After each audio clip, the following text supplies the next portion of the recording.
దేశంలో వీరి జనాభా చాలా తక్కువ. అయినా ధనికుల్లో వీరిదే పైచేయి. వారు సంపాదించే దానిలో సగం కంటే ఎక్కువ దానం చేయడానికి కేటాయిస్తారు. నెలకి 90,000 రూపాయల కంటే తక్కువ ఆదాయం ఉంటే వారిని పేదవారిగానే భావిస్తారు. వీరి లైఫ్ స్టైల్ వల్ల భార్యాభర్తలు ఒక్కరికే జన్మనిస్తున్నారు. భారతదేశంలోని టాప్ 20 ధనవంతుల్లో 4 పార్సీలే ఉన్నారు. కొంతమంది వ్యక్తులు తాము చనిపోయిన తర్వాత తమ శరీరాన్ని మెడికల్ కాలేజీలకు దానం చేస్తూ ఉంటారు. అలాంటి మహానుభావులు చాలా కొద్ది మందే ఉంటారు. అయితే ఇండియాలో ఒక కమ్యూనిటీ ఉంది. వారు జీవించి ఉన్నప్పుడే తాము సంపాదించే దానిలో సగం కంటే ఎక్కువగా దానం చేస్తూ ఉంటారు. ఇక చనిపోయిన తర్వాత కూడా తమ శరీరాన్ని ప్రకృతికి ఇచ్చేస్తూ ఉంటారు. అయితే ఈ రోజుల్లో ఆ ఆచారాన్ని ఎవరు పాటించడం లేదు. అది వేరే సంగతి. తమ సంపాదనలో 60% దేశం కోసం కేటాయించిన రతన్ టాటా గురించి తెలియని వారు ఉండరు. మన దేశంలో ఇండస్ట్రీస్ ను ప్రారంభించి grand father of modern Indian ఇండస్ట్రీగా నిలిచిన జంషెడ్జీ టాటా, బాలీవుడ్ యాక్టర్ అయినటువంటి Boman Irani, Indian nuclear scientist అయిన డాక్టర్ హోమీ బాబా గురించి మనం ఎప్పుడో ఒకప్పుడు విన్నవాళ్ళమే. వీరే కాదు, వాడియా, గోద్రేజ్, పూనావాలా అనే పేర్లు కూడా విని ఉంటారు. వీరందరిలో ఒక కామన్ విషయం ఉంది. వీరందరూ ధనవంతులు కావడం అనుకుంటున్నారా? ఇది ఒకటే కాదు, వీరందరూ పార్సీలు కూడా. మన దేశంలో హిందూస్, ముస్లిమ్స్, క్రిస్టియన్స్ లాగానే పార్సీలు అనేది ఒక కమ్యూనిటీ. ప్రస్తుతం వీరి జనాభా దేశవ్యాప్తంగా 50,000 వరకు మాత్రమే ఉంటుంది. దేశంలో వీరి జనాభా తక్కువైనా కూడా ధనికుల్లో మాత్రం వీరిదే పైచేయి. మన దేశ జీడిపిలో వీరి కంట్రిబ్యూషన్ ఎంతగానో ఉంది. నిజానికి పార్సీలు భారతీయులు కారు. 8-9 శతాబ్దాల్లో పర్షియా అంటే ఇప్పటి ఇరాన్ దేశాన్ని అరబ్బులు అటాక్ చేసి అక్కడి ప్రజలను బలవంతంగా ముస్లింలుగా కన్వర్ట్ చేస్తున్నప్పుడు అక్కడి నుండి తప్పించుకోవడానికి ఇండియాకు వలస వచ్చిన వారు. పర్షియా నుంచి వచ్చారు కాబట్టి వీరిని పర్షియన్స్ అని అంటారు. వీరు ముందుగా ఇండియాలోని గుజరాత్లో సెటిల్ అయ్యారు. ఆ తర్వాత మెల్లమెల్లగా దేశంలోని ఇతర నగరాల్లో సెటిల్ అయ్యారు. ప్రస్తుతం వీరి జనాభాలో ఎక్కువ శాతం ముంబైలో సెటిల్ అవ్వడం జరిగింది. పార్సీల ఉనికి హైదరాబాద్లో కూడా ఉంది అనడానికి ఒక నిదర్శనం ఏంటంటే సికింద్రాబాద్లో ఉన్న ఒక ఏరియా పార్సీ గుట్ట. పార్సీలు ఇండియాకి వచ్చిన తర్వాత ఈస్ట్ ఇండియా కంపెనీ వారు ఇండియాకి రావడం, బిజినెస్లు పెట్టడం, అందులో పర్షియన్స్ని జాయిన్ చేసుకోవడం, ఇక అలా పర్షియన్స్ యొక్క సక్సెస్ జర్నీ మొదలైంది. అలా అని చెప్పి ఈస్ట్ ఇండియా కంపెనీలోనో లేదా బ్రిటిషర్స్ వల్లనో పర్షియన్స్ ధనవంతులు కాలేదు. పర్షియన్లు పాటించే విధానాల వల్ల వారు గొప్పవారయ్యారు. 144 కోట్ల జనాభా ఉన్న ఇండియాలో ఇండియన్స్ కంటే ఎక్కువ ధనవంతులుగా ఉన్నది పార్సీలే. మీరు మార్వాడ గురించి తెలుసుకున్నారు, గుజరాతీల గురించి తెలుసుకున్నారు, ఆర్య వైశ్యుల గురించి తెలుసుకున్నారు. పార్సీల గురించి కూడా ఒక వీడియో చేయమని నాకు సలహా ఇచ్చింది మనీ పర్స్ రచయిత శ్రీ వంగ రాజేంద్ర ప్రసాద్ గారు. పార్సీల గురించి, వారి బిజినెస్ రహస్యాల గురించి, వారి అలవాట్ల గురించి తెలుసుకుంటే మీకు దిమ్మ తిరిగిపోవడం ఖాయం. అందుకే ఈ వీడియోని మీరు ఎక్కడా స్కిప్ చేయకుండా చివరి దాకా చూడండి. మనిషికి మధ్య ఆలోచన విధానాల్లో తేడా ఉంటుంది. పార్సీల విషయానికి వచ్చేసరికి వీరు ఆలోచించే విధానం నెక్స్ట్ లెవెల్లో ఉంటుంది. అందుకే వీరు ఉన్నత స్థానాల్లో ఉన్నారు. మనం నెలకు 30,000 లేదా 40,000 వస్తే చాలు, జీవితాన్ని ఏదో విధంగా గడిపేయచ్చు అని అనుకుంటాం. కానీ పార్సీలు అలా కాదు. వారి ప్రకారం నెలకు 90,000 రూపాయల కంటే తక్కువ సంపాదిస్తున్నట్లయితే వారు పేదవారు అని అర్థం.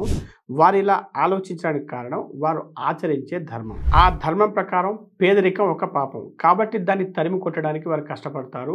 అందుకోసం వారు ఉపయోగించే అస్త్రం బిజినెస్. ఇక మనం వారి ఎడ్యుకేషన్ ఇంకా స్కిల్ డెవలప్మెంట్ గురించి మాట్లాడుకుంటే పార్సీలు చదువుకిచ్చే ప్రాధాన్యత అంతా ఇంత కాదు. బ్రిటిషర్లు మన దేశాన్ని పరిపాలించే కాలంలో భారతీయులు ఎవరైనా ఇతర దేశానికి వెళ్తే చాలు వారిని భారతీయులు బహిష్కరించేవారు. వినడానికి ఆశ్చర్యంగా ఉన్నా ఇది నిజం. పూర్వం మన వాళ్ళు ఎవరైనా సముద్రం దాటితే ఇక వారికి మనకు ఎలాంటి సంబంధం లేదు అన్నట్టు చూసేవారు. అలాంటి సమయంలో కూడా పార్సీలు చదువు కోసం ఇంకా స్కిల్స్ నేర్చుకోవడం కోసం ఇతర దేశాలకు వెళ్ళడానికి ఆసక్తి చూపించేవారు. వీరికున్న ఇంట్రెస్ట్ వల్ల ఈస్ట్ ఇండియా కంపెనీకి చైనాకు మధ్య జరిగే వ్యాపార బాధ్యతల్ని బ్రిటిష్ అధికారులు పార్సీలకు ఇచ్చారు. అప్పుడే వారు సంవత్సరానికి 2 కోట్ల రూపాయలు సంపాదిస్తుండేవారు. అంటే అర్థం చేసుకోండి వీరు చేసే వ్యాపారం ఎలా ఉంటుందో. అదే డబ్బును ఇప్పుడు లెక్కిస్తే దాదాపు 100 కోట్ల రూపాయలు. ఇక్కడ చెప్పుకోవాల్సిన ఇంకొక గొప్ప విషయం ఏంటంటే పార్సీలు తాము చదువుకోవడమే కాదు, ఇతరుల్ని కూడా విద్యావంతుల్ని, జ్ఞానవంతుల్ని చేయాలని తప్పించేవారు.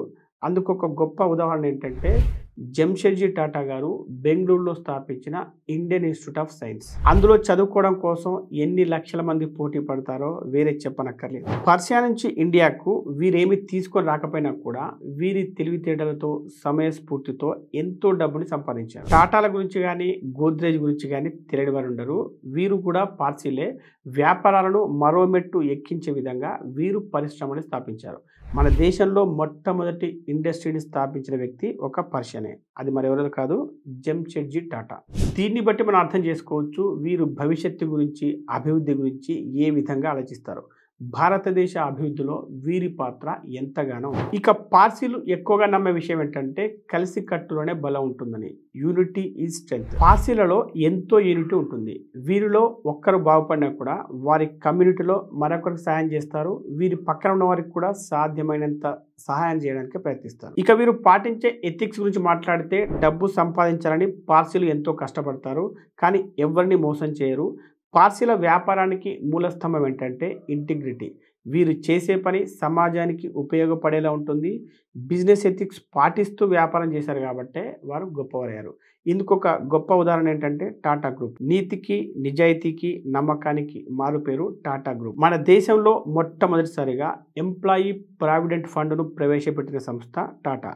ఎంప్లాయీ వెల్ఫేర్లోను, సేఫ్టీలోను అందరికంటే ముందుండే సంస్థ టాటా గ్రూప్. పార్సీలు మనుషులంతా ఒక్కటే అని భావిస్తారు, ప్రేమిస్తారు. మనుషులు మాత్రమే కాదు, వీరు ఇతర జీవుల్ని కూడా ప్రేమిస్తారు.